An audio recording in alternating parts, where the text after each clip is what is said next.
애청자 여러분 안녕하세요. 아시아경제 디지털 콘텐츠 매니징 에디터 백강령입니다. 오늘도 백강령의 이슈백 시작해 보겠습니다. 오늘도 변함없이 이경호 부장님 그리고 박선미 부장님 모셨습니다. 안녕하세요. 안녕하세요. 네, 박 부장님 오늘 그 환전 수수료 관련해서 말씀해 주신다고 했었죠? 네, 여름 휴가 시즌이 오고 있습니다. 코로나19 이후 해외여행 많이들 가시죠? 오늘은 환전 이야기를 좀 해보려고 합니다.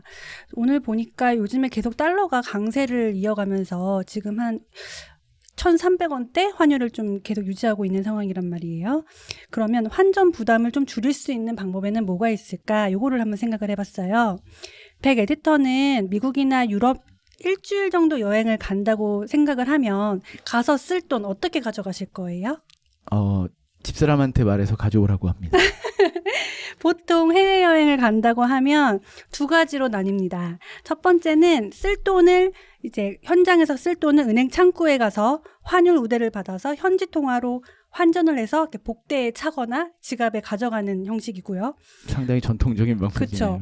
또 다른 방식으로는 이제 몇십만 원 정도 소액의 비상금만 환율 우대를 받아서 현지 통화로 환전을 해간 다음에 나머지 필요한 거는 신용카드로 긁거나 뭐 카드를 활용하는 방법이죠. 대신에 이제 신용카드를 쓰면 여행에서 돌아온 후에 이제 긁은 거에 대한 카드값을 열심히 갚아 나가야 하는 과정으로 이어집니다. 근데 요즘 트렌드는 좀 달라요. 요즘에는 은행에 가서 환전해 주세요라고 말하는 사람이 거의 없을 정도로 은행 현장에서 환전하지 않고 은행 앱이나 카드를 통해서 환전하는 게 대세라고 합니다. 이게 뭐냐면 4대 시중은행을 포함해서 지금 인터넷은행, 핀테크 기업들이 환전 수수료를 무료로 하는 카드 상품들을 출시하면서 뭐 50에서 80% 환전 수수료 우대 이런 거를 아예 없애고 수수료를 떼지 않고 환전을 할 수 있는 방법이 생긴 거죠. 예를 들어 볼게요. 제가 2022년도에 해외여행을 갈 때 트래블 월렛이라는 카드를 하나 발급을 받았어요. 그냥 체크카드예요. 연회비가 없어요. 여기서 앱을 열고 은행 앱을 열고 이제 $1,000 충전을 클릭을 하면 이제 은행 계좌와 연결된 그 카드가 이게 은행 계좌와 연결이 돼 있어서 이제 $1당 뭐 예를 들어 1,383원에 환전할 수 있다고 안내가 뜨고 그 연동 계좌에서 한 138만 3천 원 정도가 이제 빠져나갑니다. 대신에 이제 카드에 그만큼 $1,000가 꽂히는 시스템이에요. 그런데 이거를 만약에 시중은행에서 환율 우대 한 50% 정도 받고 이제 은행 창구에서 환전을 한다면 한 1만 원 이상의 수수료가 나온다고 생각을 해야 돼요. 커피값 한 2잔 정도는 빠질 수 있다는 거죠. 그리고 한 가지 또 편한 점이 하나 있어요. 예전에 출장 갈 때 생각해 보면 우리가 항상 해외 돈을 지갑에 가져가면서 가장 큰 걱정이 누군가가 이거를 소매치기 해 갈지 않을까라는 게 가장 큰 걱정이었잖아요. 근데 이게 카드로 들고 가면 요즘 해외에서도 다 카드 결제가 되고 그리고 현금이 필요할 때도 공항에 도착하면 그 은행 ATM기 아무데나 가서도 그 카드로 돈을 뽑을 수 있기 때문에 그 소매치기에 대한 걱정이 없다는 거예요. 네, 이경호 부장님은 나중에 이제 과거에 해외 갈 때 은행 창구 들려서 이제 돈 환전에 가셨던 시기를 보내셨을 것 같은데. 네, 최근에 해외여행 가본 지가 거의 없어서 사실 요즘 트렌드는 잘 모릅니다. 요즘에 진짜 은행 가서 환전해서 이렇게 복대에 넣고 다니면 누가 봐도 옛날 사람 그렇게 티가 납니다. 근데 이제 예전에 출장 갔을 때를 생각해 보면 그렇게 해서 돈 남았을 경우 환전을 한 다음에 돈이 남았을 경우 보통 어떻게 하셨어요? 그러니까 지폐는 되게 뭐 바꾸기는 하는데 사실은 이제 잔돈, 거스름돈이라고 그래야 되나요? 동전들 같은 경우는 다 이렇게 기념 주화라고 생각을 해서 서랍 속에 지금 아직도 잠자는 것들이 많습니다. 그리고 사실은 인도나 베트남이나 이렇게 루피나 그런 베트남 동이나 이런 것들은 그쵸. 사실은 국내 들어와서 이렇게 몇 개 남았다고 해서 그걸 사실 창구에 가서 환전을 하지는 않고 해주지도 않을 거예요. 네, 그냥 서랍 속으로 거의 다 가고 있어서 그렇게 했었죠.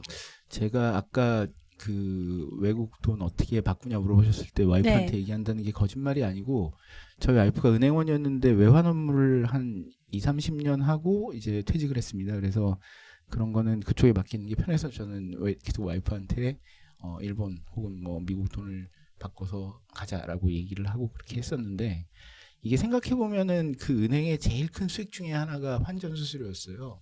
그러니까 그런데 이렇게 되면은 앞으로 누가 환전 수수료 내고 환전을 할까요? 거의 제가 보기로는 이렇게 무료 환전 수수료 정책을 가면서 이걸로 해서 남는 거는 이제 없다고 봐야 합니다. 하지만 이렇게 카드 같은 거를 발급하면서 새로운 이제 미래 고객층을 만들 수 있고 그 카드를 그렇죠. 또 이제 충성 고객이 생기는 거잖아요. 그런 쪽에 이제 이익을 노리는 것 같고요. 그 카드를 쓰면서 이제 해외에서 환전을 안 해가면서 저런 단점들도 하나 있긴 해요. 말씀하신 거랑 비슷한 건데 동전이 일단 안 생기고 가서 남은 돈을 다 이제 카드 잔액으로 남겨오잖아요. 네. 예전에 그 출장 같은 데 가면 선배들이 남은 동전들 가지고 면세점 같은 데 가서 이렇게 잔돈 다 쓰려고 과자도 사주시고 뭐 이런 거 있잖아요. 요즘 출장 가면 그런 게 하나도 없어졌습니다. 그 카드에 남아있는 해외 그 통화의 잔액을 한국에 돌아와서 다시 이거를 다시 원화로 재환전을 할 수 있어요. 물론 여기에는 수수료가 일부 발생을 하기도 하지만 그냥 남겨서 나중에 쓸 때를 기다리는 것보다 이렇게라도 원화로 환전을 해서 은행 계좌에 넣어두는 게 훨씬 낫다는 트렌드가 요즘 형성되고 있습니다. 하여튼 예전에는 은행이 제일 그 수익성 높은 게 환전이었는데 그게 기술 발전 혹은 트렌드 변화로 환전 수수료라는 어떤 제일 중요한 돈 버는 수단이 없어지는 시대가 됐나요? 또 동전 얘기하니까 기억이 나는 게 지금 여러분 1달러 지금 1,400원 가까이 되잖아요. 그렇죠. 1,400원, 1,300원, 1,400원 하죠. 예. 70년대 중후반에 얼마였는지 아세요? 1달러. 70년대 제가 태어나기 전이어서 그때 500원이었거든요. 제 머릿속에 그때 이제 사실은 저희 그 조부께서 브라질 이민을 가시고 그래서 달러 이런 것들을 보내고 그러셨는데 그래서 1달러는 500원이었어요. 그다음에 그 90년대 IMF 전까지 1달러 그때 얼마인지 혹시 아세요? 옛날에 고정으로 다 우리가 인식하는 게 사실은 1달러는 1,000원. 1,000원. 그쵸? 그거는 네. 2000년대고 N은 100원 뭐 네. 이런 식으로 해서 네. 그러니까 계산하기 쉽게 그랬는데 사실은 김영삼 때까지는 700원이었어요. 네. 그러다가 이게 올라가지고 2000년도 돼서 이제 1,000원으로 간 거였거든요. 제가 찾아봤는데 1980년에는 1달러가 659원이에요. 90년대는 716원이다가 2020년에 1,086원이거든요. IMF 때 한 2,000원대까지만 네. 그 이렇게 훅 올라갔다 훅 내려가는 시기가 있긴 했었는데 생각해 보면 원화 가치가 계속 떨어지고 있어서 만약에 달러를 갖고 있으면 동전 안 바꾸고 그냥 가지고 있으면 이익일 겁니다. 그리고 앞으로도 그 추세가 변할 것 같지는 않아요. 그리고 그것도 생각해 보면 금도 그러니까 달러도 가치가 많이 떨어졌거든요. 왜 그 교과서에 나오는데 브레튼 우드 체제 뭐 이런 게 있었어요. 네네. 그땐 금본위 제도라 그래갖고 달러하고 금하고 이렇게 묶어놓고서 금 1온스에 32달러였거든요. 35달러였거든요. 71년도까지. 지금 금 1온스가 얼마일까요? 잘 모르겠는데. 저는 그것도 찾아봤거든요. 들어오기 전에. 2,339달러더라고요. 그러니까 달러가 얼마나 가치가 없어졌는지 알 수 있는데 그 원은 그것보다도 훨씬 더 가치가 없어진 거예요. 그래서 이제 사람들이 비트코인 생각을 하는 거거든요. 비트코인은 최대 한도가 2,100만 개까지 그 정도까지 나올 수 있다라고 그 이상 안 늘어나니까 이건 말하자면 그 가치가 떨어지지 않는다라는 측면에서 달러보다 훨씬 경쟁력이 있다고 얘기하는 거고, 그러니까 미국이 제조업이 완전히 쇠퇴해서 만드는 제품이 없다고 했는데 미국은 만드는 제품이 달러뿐이 없었어요. 그래서 계속 달러를 찍어대서 달러 가치가 이렇게 떨어졌는데 원화 가치는 달러 가치보다도 훨씬 더 많이 떨어진 거죠. 그러니까 그 환율 그런 거는 참 재미있는 주제 중에 하나인 것 같습니다. 그래서 이게 카드를 이용하면 은행 그 여행 전용 카드를 이용하면 환전 수수료가 없다는 그 허점을 이용해서 이거 환테크로 이용하는 사람들도 있다고 해요. 그러니까 환전 수수료가 없으니까 돈을 바꿔놨다가 환율의 그 흐름을 보고 다시 원화로 환전을 해서 이렇게 환테크를 하는 사람들이 있다고 합니다. 그래서 그거를 이제 은행들이 막기 위해서 충전할 수 있는 한도를 정해놓기 시작했다고 해요. 올 여름에 다들 휴가 가실 텐데 그 은행 가서 환전하지 말고 카드 하나 발급 받으셔서 대부분이 다 연회비가 무료일 거예요. 네. 그리고 그 공항 라운지 무료 음. 이용 뭐 이런 거 있잖아요. 다 혜택이 붙어 있어서 훨씬 카드를 가져가는 게 편리할 것 같습니다. 근데 그게 동남아나 다른 나라도 다 다 돼요. 통용이 되는 건가요? 그럼요, 다 돼요. 아. 제가 예전에 활용을 해봤는데, 뭐 유럽, 영국 이런 유럽 국가에서도 다 되고 ATM기도 물론 다 공짜로 수수료 없이 돈을 뽑을 수 있고, 마찬가지로 베트남, 네. 일본 다 됩니다. 정말 편리해졌어요. 그래도 이 현금의 매력이 있지 않을까요? 그러니까 그 가서 가장 전통시장이나 이렇게 가장 가서 좋은 방법이 딱 공항에 도착해서 앞에 ATM기가 있잖아요. 거기서 이제 카드를 넣고 소액을 뽑은 다음에 나머지는 다 카드 결제. 근데 솔직히 요즘에 어딜 가나 현금 받는 곳 정말 없어요. 시대가 너무 많이 바뀌어서 이렇게 핸드폰으로 이렇게 그 바코드를 찍어서 돈이 자동으로 모바일 빠져나가게, 결제죠. 예, 돈이 자동으로 빠져나가게 한다던가 아니면 신용카드를 긁는데 여기서 하나 더 신용카드 얘기가 나왔으니까 하나 더 얘기를 해볼게요. 보통 해외에서 카드 결제할 때 네. 영수증 딱 받으면요, 뭐 달러 뭐 이렇게 분명 결제액은 $100 이랬는데 영수증에는 얼마 원 이렇게 써져 있을 때가 있어요. 보통 외국인 점원들이 우리가 한국인인 걸 알고 자연스럽게 그거를 원화 결제로 해가지고 계산을 하거든요. 근데 이렇게 되면 굉장히 손해입니다. 수수료가 많이 나갑니다. 그러니까 뭐 해외 원화 결제를 차단하는 게 요즘에 또 하나의 방법이 되고 있는데, 신용카드 그 전화를 하면 원화 결제를 해외에서 원화 결제가 될 때 차단해 주세요라고 얘기를 하면 그냥 저절로 이제 원화로 하면 결제가 안 되고 현지 통화로 이제 결제를 하는 게 가장 수수료를 아낄 수 있는 방법입니다. 해외여행도 가보신 분이 이렇게 많은 요령과 방법을 아시는군요. 뭐 저는 장기 여행을 자주 가시더라고요. 근데 부장님. 수수료가 꽤 세요. 1%, 2% 정도면 이게 큰 거 뭐 가방 이런 거 사면. 근데 그 카드를 만들고 하면은 네. 그러니까 한도를 정해서 하지만 네. 오히려 더 그러니까 결제의 편리함이 결국은 예상보다 더 많은 지출이나 소비가 더 이루어지지 않을까요? 사실 그래서 카드를 하지 않을까요? 그런 차이가 있어요. 보통 일반 신용카드, 비자, 마스터카드 이런 거 쓸 때는 신용카드로 쓰는데 은행들이 요즘 내놓고 있는 전용 트래블 카드들은 대부분 체크카드입니다. 바로. 예, 본인이 먼저 은행 계좌에 얼마의 그 내 여행 경비를 정해놓고 그때 현장에서 필요한 돈을 앱으로 환전 충전해서 쓰면 되는 거니까 정말 편리합니다. 세금이 다 붙는데 아까 말한 환테크에 환전 그런 방식으로 해서 이익 보는 데는 법적으로 세금을 안 매기는 걸로 제가 알고 있습니다. 그러니까 근데 반대로 지금 외국 관광객도 우리나라 많이 오잖아요. 근데 뭐 명동이나 이렇게 가보시면 알겠지만 환전소가 엄청 많습니다. 많습니다. 예, 그러니까 그게 위안이든 자국 화폐를 가져와서 환전소에서 환전하는 거잖아요. 그러니까 우리는 그렇게 해서 지금 체크카드라든지 말씀하신 것처럼 그렇게 하는데 외국인들은 아직까지도 환전소가 국내 명동이나 이렇게 엄청 많다는 거는 그만큼 또 이용을 많이 한다는 거잖아요.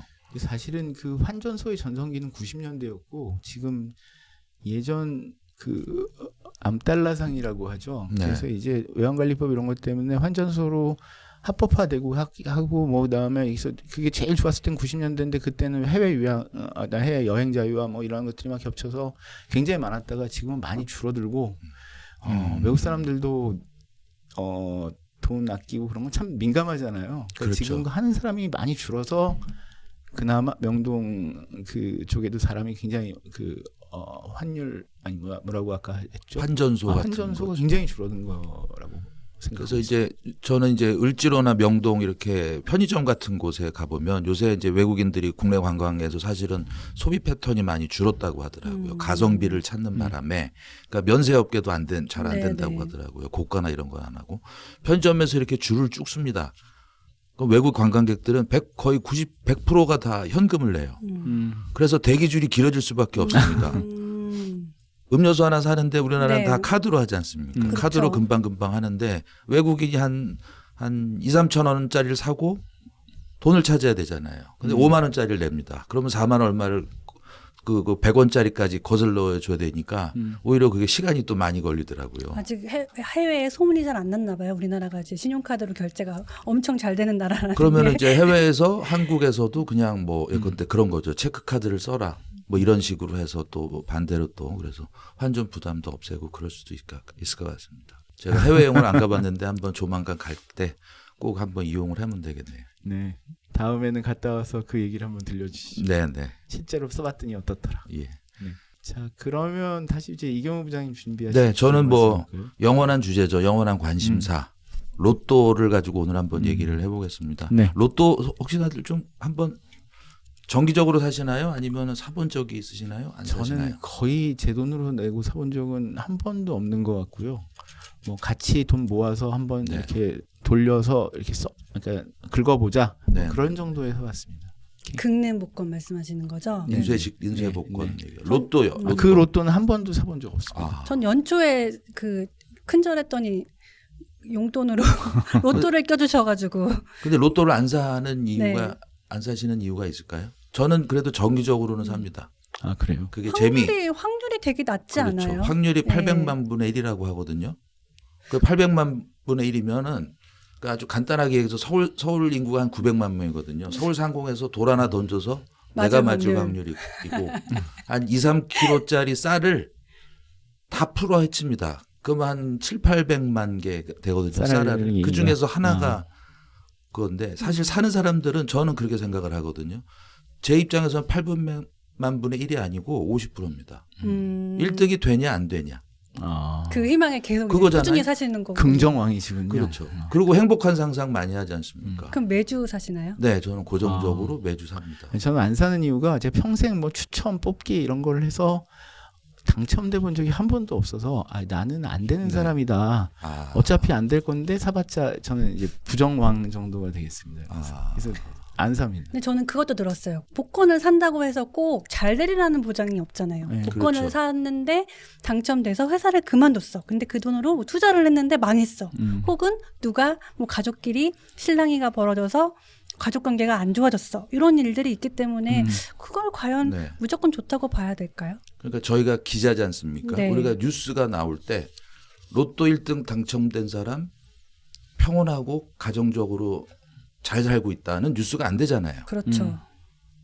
로또를 당첨됐는데 가정이 풍비박산 나고 재산 도박 주식 뭘로 해서 탕진했던 사람은 눈에 확 띄지 않습니까?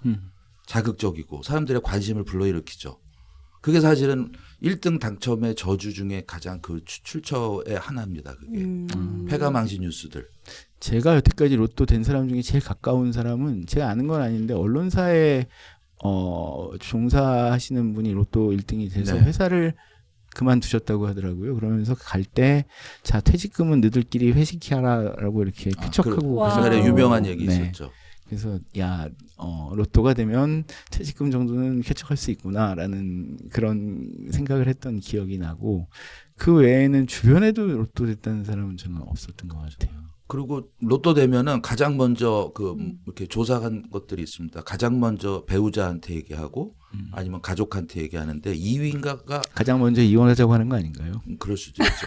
왜 그러니까 누구한테 얘기하느냐 2위가 저겁니다. 아무에게도 얘기하지 않는다. 그래서 사실 주변에서 당첨됐다는 사람이 없다는 거는 있는데 얘기를 안 한 걸 수도 제가 있죠. 정확한 그 숫자를 한번 조사해 봤는데 그 지난달에 기획재정부 복권위원회가 밝힌 네, 바에 네. 따르면 그 1등 당첨자들은 보안에 정말 신경 쓰는 그 설문조사가 나왔어요. 당첨 사실을 배우자에게 알린다는 응답이 47%, 절반에도 안 됩니다. 네, 그렇죠. 나머지 절반은 본인만 알고 있겠다는 거죠. 아니 이혼하자고 말해야 되면 알려야 될 거 아니에요. 이런 게 너무 슬픈 현실 같아요. 그 네. 비슷한 게 하나가 있었죠. 남편이 복권을 샀습니다. 로또를. 네. 1등이 됐어요. 그래서 농협 가서 수령을 하려고 갔는데 신분증이 없었던 겁니다. 그래서 아내가 당첨금을 아내 통장에 신분증을 가지고 수령을 했죠. 아내가 돌변한 겁니다. 안 주겠다고. 그렇게 되는 거죠. 가족보다 돈이 더 좋다는 전형적인 예네요. 예. 그래서 이제 실질적으로 이런 뉴스들이 많이 나오다 보니까 뭐 비슷비슷한 연구나 이런 속설도 있었습니다. 그래서 미국에서도 제일 유명했던 게 로또 당첨, 미국은 사실 로또 당첨 금액이 우리나라랑 비교가 안 되겠죠. 네. 뭐 수백억, 수천억, 뭐 수조까지 가니까. 당첨된 사람들의 뭐 70%가 파산을 했다더라라는 그 미국에서도 유명한 속설인데요. 이게 사실은 어떤 근거도 없었던 겁니다. 그 미국의 그 각종 연구들 보면은 그 2001년인가 어떤 금융 무슨 그 포럼이나 이런 데서 누가 그냥 한마디를 했는데 그것이 정설로 굳어졌다라는 거죠. 그리고 사실 비슷한 것도 한 20명 대상으로 로또 당첨자하고 그러니까 교통사고가 나서 이렇게 장애를 겪고 있는 사람들을 했더니 로또 당첨자가 덜 행복하다. 뭐 반대로 얘기하면 더 불행해졌다라고 하는데 사실 20명, 30명을 대상으로 불행과 행불행의 그 기준을 정한다는 것도 사실은 그래서 이거 대신에 해외 각종 연구들을 보면은 2,000명, 3,000명 약간 좀 표본이 좀 많죠. 그러다 보니까 조사를 해보니 나쁘지 않다더라. 아주 행복한 건 아닌데 삶이 윤택해진 것들이 많고 오히려 더 그런 거지. 그래서 우리가 뭐 1등 당첨되면은 그 패가 망신되고 뭐 주식 투자 뭘로 파산이 된다라는 거는 뉴스에 나오기 때문에 그런 거고 실질적으로는 당첨돼서 우리 백 에디터는 이혼하시지는 않을 아니 거잖아요. 그게 제가 무슨 생각을 했냐면 아까 그 언론사에서 1등 되신 분은 회사를 그만두셨다고 하셨잖아요. 그렇죠. 근데 그때는 그 그만두면 충분히 먹고 살 만한 돈이었는데 맞습니다. 지금 로또 1등이 한 10억이 안 되는 것 같은데요. 20억 정도 되는 그러니까 거예요. 대략 한 20억. 한 20억이고 한 5-6명이 1등이 나온다 그러면 3, 나눠 40억. 가져요. 10명 있다 그러면은 10몇 억 정도죠.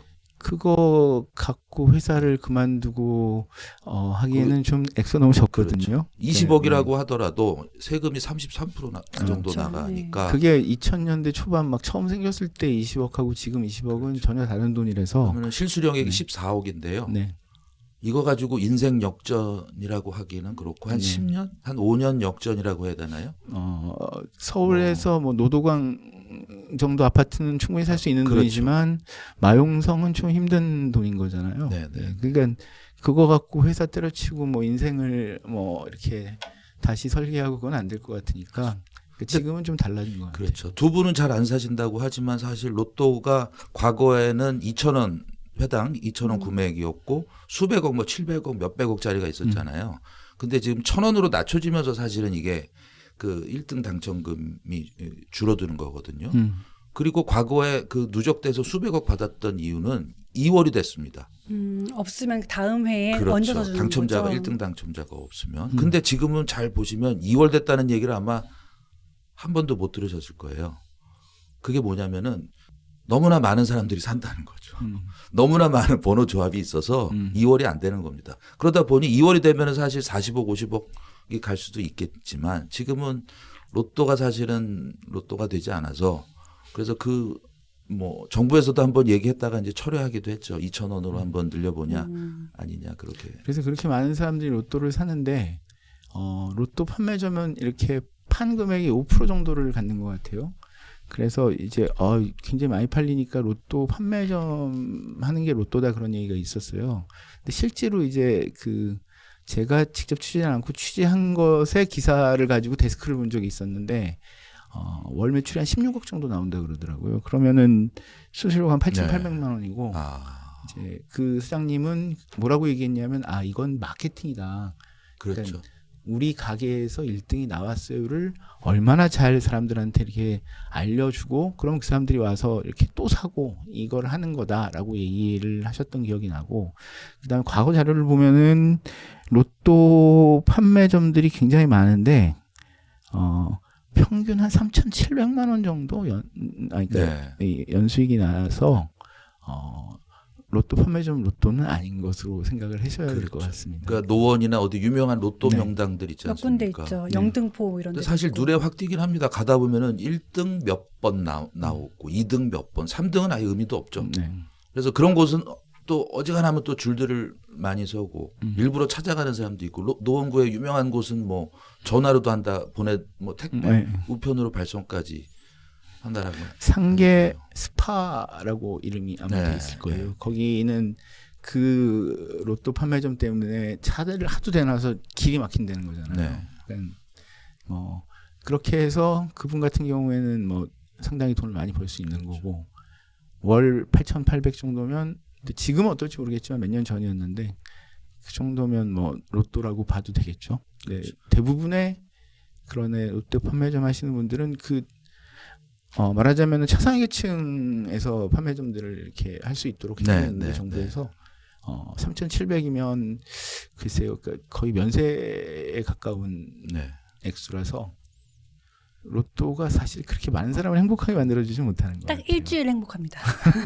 산 순간부터 그러니까 이 그 월요일에 일주일. 사서 사실은 토요일에 확인을 하는 사람도 있는데 확인을 안 하는 사람들도 많죠. 일단은 1년 뭐 한 두세 달 뒤엔 뒤늦게 확인한다든지 네. 하는 게 있고 말씀하신 것처럼 로또는 이제 가두 판매점들이 많은데 실제 온라인상에서도 구입을 할 수 있습니다. 근데 그게 한도가 정해져 있어요. 5,000원인가 10,000원인가 그거밖에 아마 안 될 겁니다. 뭐 10만 원 지금 1회 구매액이 10만 원이잖아요. 근데 거기서 더 살 수도 있고 뭐 하다 보니까 그런 부작용 여러 가지 그리고 가두 판매점에서 안 살 수도 있으니까 그런 측면을 방지하려고 하는 것도 있고요. 사실은 로또의 원조는 미국인데 정말 대단하지 않습니까? 수천억. 그걸 또 이제 일시불로 하면은 거의 절반 가량 그 뭐 좀 못되게 떼고 일시불을 주고 아니면은 분할로 지급을 하고 연방세 내고 또 주세가 따로 있어서 내는데 우리는 사실 그래서 로또에 왜 세금이 붙어야 되냐라는 것도 조금은 뭐 논란도 있기는 합니다. 일본은 세금이 없는데 로또에 대신에 판매할 때 세금이 붙습니다. 그러니까 1,000원짜리를 사면 한 400원을 이미 세금으로 떼어가는 거죠. 예. 그래서 그런 차이가 있어서 결론은 그렇습니다. 로또에 너무 맹신할 필요도 없습니다. 이게 도박하고는 좀 다른 거거든요. 저는 뭐 도박을 한번 해보진 않았지만 포카라든지 이런 것들은 뭐죠? 블랙잭이라고 뭐 그런 건가요? 그런 것 같은 경우는 자기의 선택에 따라서 확률이 달라지는 거지 않습니까? 네. 게임을 하는 과정 속에서. 그러다 보니까 중독이 되는 거죠. 근데 로또는 내가 번호만 선택할 수 있지 어떤 확률에 대한 내가 개입을 할 수가 없는 거죠. 그러다 보니까 중독성은 크게 떨어지고 뭐 사실 1,000원짜리 한 줄 번호 6개만 사도 되니까. 그 설레임의 기쁨으로 그냥 일주일 보낸다는 거에 의미를 두면 그렇죠. 나쁘진 않을 것 같아요. 네. 그래서 로또 말고도 뭐 다양한 복권이 있는데 저도 뭐 이렇게 돼본 적은 없지만 그러니까 너무 로또에 대해서 뭐 맹신할 필요도 없고 그렇다고 사실 돈이 행복과 관계가 있다 없다라는 거는 좀 다르겠지만 사실 돈이 없으면 불편하다. 그건 또 진리 아닙니까? 그냥 그렇게 쉽게 재밌게 생각해서 사시는 분들은 또 즐겁게 사시고. 지나치지 않은 정도의 돈을 투자해서 정신의 비타민 같은 역할을 한다면 뭐 나쁘진 않은 것 같아요. 그리고 그게 돈이 상당 부분이 이제 불우유토끼 뭐 이런 식으로 긍정적으로 저소득층을 쓰는 면이 위한 있으니까 쪽으로. 뭐 로또에 대해 너무 나쁘게 생각할 필요도 그렇다고 또 로또에 너무 이렇게 집착할 필요도 없는 것 같습니다. 저는 그렇게 생각을 합니다. 네, 1등 당첨금이 조금 더 높아졌으면 더 어떨까 싶지만 그걸 높이려면 어떻게 해야 되죠? 그 당첨 해당 금액을 높여야 됩니다. 2,000원. 투자금의 네. 모수를 키워야지 가능합니다. 솔직히 말씀드리면 전 어떻게 생각하냐면 아까 무슨 포카나 블랙잭 혹은 뭐 로또 이거보다 주식이 훨씬 더 이렇게 따로 확률도 높고 그다음에 재밌는 도박 같더라고요. 그리고 액수도 훨씬 크잖아요. 그러니까 그게 훨씬 그렇죠. 재미있어서 소액에서 네. 그것도 어떻게 보면 선택인데 네. 사실은 뭐 오를 때 사고 내릴 때 파니까 그렇죠. 문제죠. 네. 주식은. 그러니까 그래서 차라리 이렇게 흔히 말하는 가치 투자 이렇게 해서 그쪽으로 하는 게 좀 더 낫지 않을까 사실 그런 생각은 해요. 네. 얼마 전에 강남에 아파트 원펜타스인가요? 예. 만점 받으신 분이 그래서 그게 진짜 로또다라는 또 네, 뭐 네. 그런 것도 있고. 제가 말씀을 드렸는지 모르겠는데 제가 2자녀 만점기 때 평생 집을 한 번도 안 사서 네. 그 69점으로 만점인데 아마 원 펜타스에 저도 넣을 거예요. 하지만 거기는 이미 떨어질 확률이 끝났습니다. 거기는. 그럼 원 베일리가 끝나고 원 펜타스는 아직 원펜타스가 최근에 원 베일리였나요? 원 베일리는 한 2, 3년 전에 했고요. 원 펜타스는 지금 분양 가격이 나왔습니다. 왜냐하면 제가 관심이 있기 때문에 보고 있는데 평당 6천만 원대로 가격이 정해져 나왔고 30평대가 23억인데 그 옆에 23억. 있는 아파트들은 40억 가까이 되는 것 같더라고요. 그래서 이제 20억짜리 로또다 그런 얘기가 이제 나오고 근데 있습니다. 어떻게든 그러면은 20억을 모아야 되나요? 살려면 계약을 하려면 20억 없어요? 로또를 한번 더 열심히 사보겠습니다. 로또는 아니고 대출과 뭐 이런 것들이 있겠죠. 전세금도 빼야 될 거고. 그래서 뭐 저는 요새 그것도 즐거운 마음으로 근데 대도 그 돈을 어떻게 말씀하신 것처럼 20억을 어떻게 만들어야 되나 해서 돼도 고민 안 돼도 고민 그런데 즐거운 고민을 하고 있습니다. 근데 모든 건 되고 나서 고민하는 게 훨씬 좋은 거죠. 우리 와이프가 거의 같은 말씀을 하시는데요. 자, 한참 말씀을 나눠봤는데 오늘 말씀했던 얘기들을 한번 요약해 주시죠. 먼저 박 부장님.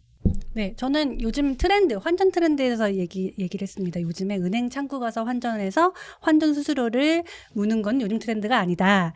여러 가지 여행 관련 카드들이 있으니 이거를 잘 이용해서 무료 환전, 그러니까 환전 수수료 없이 환전을 하는 것도 방법이다라를 말씀드렸습니다. 저는 로또 누구나 되고 싶고 하지만 아무나 될 수 없는 로또에 대해서 알기 쉽고 재밌게 풀어봤습니다. 네, 두 분 부장님을 모시고 이제 로또와 그다음에 환전 수수료 관련해서 얘기를 들어봤습니다. 다음 주에도 더 재밌는 주제, 더 새로운 주제 여러분들 다시 찾아뵙겠습니다. 감사합니다.